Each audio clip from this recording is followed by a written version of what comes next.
আসসালামু আলাইকুম রহমতুল্লাহি ওবরাকাতুহ। চলে আসলাম পাকুটিয়া বৃন্দাবন চন্দ্র রাধাগোবিন্দ ডিগ্রি কলেজের পিছনে।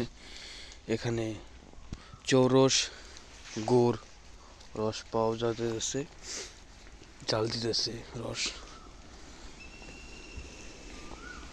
দেখতে পাচ্ছেন চৌরস সুন্দর জাল দিতেছে, যে কি সুন্দর করে।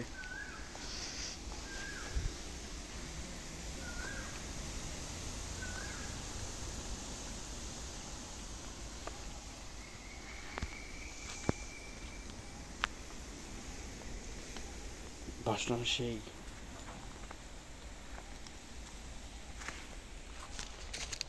কিভাবে জল দেয়। এত ভিডিও করে লাভ আছে?